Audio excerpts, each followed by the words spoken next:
Hello, hi, welcome to Sajis Innovations. ഞാൻ കഴിഞ്ഞ ദിവസം നെയ്മീൻ മപ്പാസ് ഉണ്ടാക്കുന്ന സമയത്ത് പറഞ്ഞ നെയ്മീൻ ഇനിയും ബാക്കിയിരിപ്പുണ്ട് മറ്റു വിഭവങ്ങളുമായിട്ട് വീണ്ടും വരുന്നു. ഇത്തവണ നമ്മൾ വന്നിരിക്കുന്നത് നെയ്മീൻ ഫ്രൈയുമായിട്ടാണ്.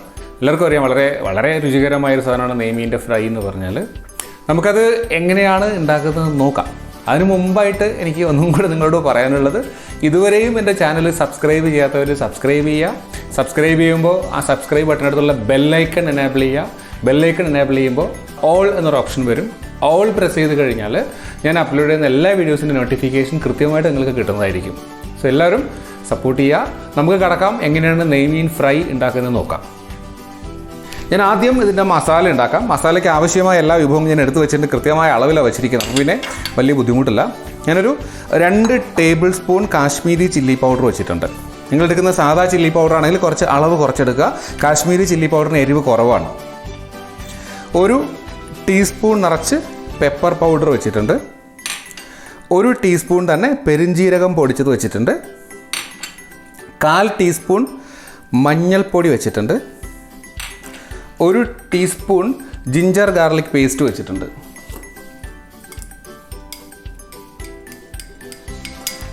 Ginger garlic paste. പിന്നെ ഒരു ടേബിൾ സ്പൂൺ നാരങ്ങ നീര് ഞാൻ എടുത്തിട്ടുണ്ട്. ഏകദേശം ഒരു നാരങ്ങയുടെ നീര്, ചെറിയ നാരങ്ങ. 2 ടീസ്പൂൺ അരിപ്പൊടി ഞാൻ ചേർക്കുന്നുണ്ട്. ഓപ്ഷണലാണ്. നിങ്ങൾ ചേർത്ത് കഴിഞ്ഞാൽ കുറച്ച് ക്രിസ്പിനെസ് കിട്ടും. അരിപ്പൊടിക്ക് നിങ്ങൾ പകരം വേണമെങ്കിൽ കോൺഫ്ലോറും ചേർക്കാം. ഇത്രയും ചേർത്തതിന് ശേഷം ഇതിനാവശ്യമായിട്ടുള്ള ഉപ്പും കൂടെ ചേർത്ത് കൊടുക്കുക. ഏകദേശം 1 ടീസ്പൂൺ ഉപ്പിട്ടാൽ മതി. ബാക്കി മസാല കൂട്ട് ഉണ്ടാക്കിയതിന് ശേഷം കുറവാണെങ്കിൽ നമുക്ക് ആഡ് ചെയ്യാം. പിന്നെ ഞാൻ ഇതിലേക്ക് ആഡ് ചെയ്യാൻ പോകുന്ന കുറച്ച് വെളിച്ചെണ്ണയാണ്. വെളിച്ചെണ്ണ ചേർത്ത് ഉണ്ടാക്കി കഴിഞ്ഞാൽ ഒരു പ്രത്യേക ടേസ്റ്റ് കിട്ടും. 1 ടേബിൾ സ്പൂൺ കണക്കാക്കി ഒഴിച്ചു കൊടുക്കുക. ഇനി നമുക്ക് പച്ചവെള്ളം ഒഴിച്ചാൽ മതി ഇതിലേക്ക്.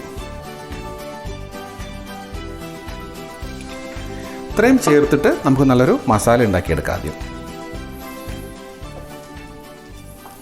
മസാല ഉണ്ടാക്കുമ്പോൾ കുറച്ച് വെള്ളം വേണം. തീരെ ഡ്രൈ ആയി കഴിഞ്ഞാൽ മസാല പെട്ടെന്ന് കരിഞ്ഞു പോകും. അതുകൊണ്ട് കുറച്ച് വെള്ളം ചേർത്ത് വേണം നിങ്ങൾ മസാല ഉണ്ടാക്കാൻ. ഞാൻ ആസ് യൂഷ്വൽ 4 കഷ്ണം നെയ്മീനാണ് എടുത്തിരിക്കുന്നത്. നിങ്ങൾ കണ്ടു 4 കഷ്ണം ഉള്ളത്. സോ 4 കഷ്ണത്തിന് ആവശ്യമായ മസാല ഞാൻ ഉണ്ടാക്കിയത്. നിങ്ങൾ എടുക്കുന്ന ഫിഷിൻ്റെ അളവനുസരിച്ച് അത് കൂട്ടുകയോ കുറയ്ക്കുകയോ ചെയ്യാം മസാല. സോ ഇത്രയെങ്കിലും നനവ് വേണം മസാലയ്ക്ക്. കാരണം നമ്മൾ കുറേ സമയം ഫ്രൈ ചെയ്യുമ്പോൾ അല്ലെങ്കിൽ മസാല പെട്ടെന്ന് കരിഞ്ഞു പോകും. ഇനി ഇതിൽ ഓരോ കഷ്ണങ്ങളായിട്ട് ഞാൻ ഒന്ന് മാരിനേറ്റ് ചെയ്തെടുക്കാം. നമുക്ക് ഒന്ന് പുരട്ടിയെടുക്കാം. ഇതിൽ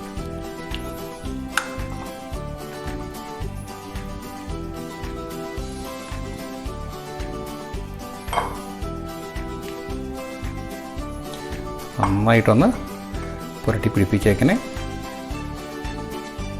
ഇടയ്ക്കൊരു ടിപ്പ് പറയാം. നിങ്ങൾ ഫിഷ് എപ്പോഴും വൃത്തിയാക്കുമ്പോൾ കുറച്ച് ഉപ്പും വിനാഗിരിയും ഒഴിച്ച് കുറച്ച് സമയം വെച്ചതിന് ശേഷം നന്നായിട്ട് വാഷ് ചെയ്തെടുക്കുക. ആ ഫിഷിൻ്റെ ആ ഉളുമ്പ് മണവും പിന്നെ ഒന്ന് വളരെ ക്ലീനായി കിട്ടാൻ വളരെ നല്ലൊരു മാർഗ്ഗമാണ്. ഞാൻ അങ്ങനെ ചെയ്യാറ് എപ്പോഴും. അപ്പോൾ നമ്മൾ ഫിഷിനെ നന്നായിട്ട് മാരിനേറ്റ് ചെയ്ത് വെച്ചിട്ടുണ്ട് മസാല കൊണ്ട്.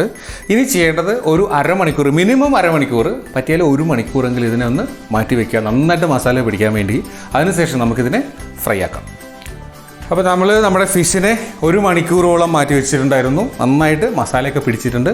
നമുക്കിതിന് ഫ്രൈ ആക്കി എടുക്കാം. വെളിച്ചെണ്ണ ഒഴിച്ച് ചൂടാക്കാൻ വെച്ചിട്ടുണ്ട്.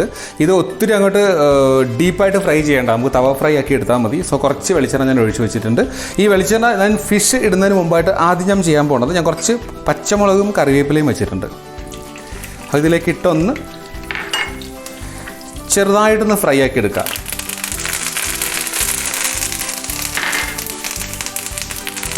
ചെറുതായിട്ട് മതി. ഈ കറിവേപ്പില കിടന്ന എണ്ണയിൽ വേകുമ്പോൾ എണ്ണയ്ക്കൊരു പ്രത്യേക മണം കിട്ടും. എന്നിട്ട് നമുക്ക് അതിൽ ഇത് ഫ്രൈ ആക്കി എടുക്കാം. സോ ആയിട്ടുണ്ട്. ഇതിലൊന്ന് കോരി എടുക്കാൻ ബുദ്ധിമുട്ടാണ്. അപ്പോൾ ഞാൻ ചെയ്യാൻ പോകുന്നത്, ഇതിനിങ്ങനെ തന്നെ എടുത്തിട്ട് ഒരു അരിപ്പ് വെച്ചിട്ട് അതിലേക്കൊന്ന് ഒഴിച്ചാൽ മതി.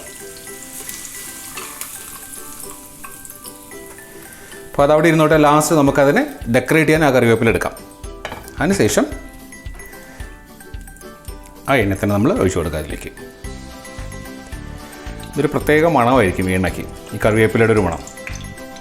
ഇനി നമുക്കിതിലേക്ക് ഫിഷിൻ്റെ പീസ് വെച്ച് കൊടുക്കാം.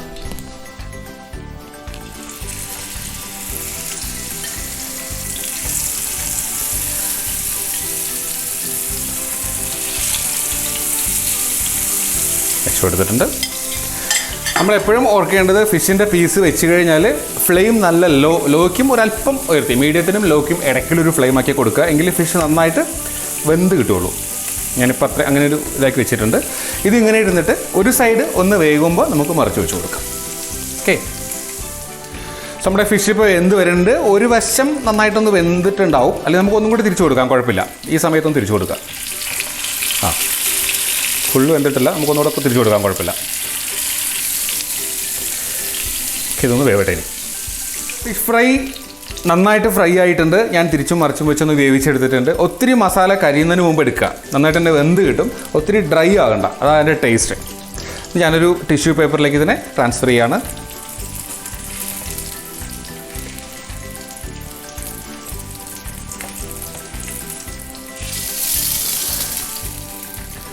സോ ഇനി ഇതിനൊരു സെർവിങ് ഡിഷിലേക്ക് മാറ്റിയിട്ട് ഡെക്കറേറ്റ് ചെയ്തിട്ട് ഞാൻ ടേസ്റ്റ് ചെയ്യാൻ വരാം.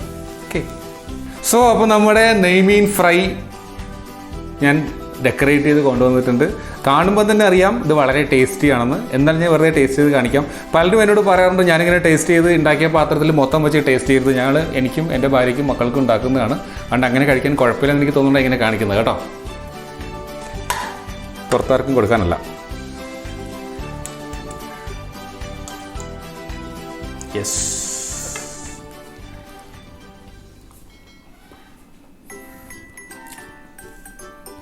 റിയലി യമ്മി, അടിപൊളിയായിട്ടുണ്ട്. ഞാൻ തന്നെ പറയുന്നു, നല്ല ടേസ്റ്റാണ്. മസാലയൊക്കെ ഭയങ്കര കറക്റ്റായിട്ട് വന്നിട്ടുണ്ട്. എല്ലാവരും ട്രൈ ചെയ്ത് നോക്കുക. നെയ്മീൻ കിട്ടിയാൽ നെയ്മീൻ ചെയ്ത് നോക്കുക. വേറെ ഏതെങ്കിലും ഫിഷാണ് കിട്ടുന്നെങ്കിൽ അത് ട്രൈ ചെയ്ത് നോക്കുക. സെയിം ചേരുവ തന്നെ മതിയാവും. സോ മറ്റൊരു രുചികരമായ വീഡിയോയുമായിട്ട് വീണ്ടും കാണുന്നത് വരെ ബൈ ബൈ.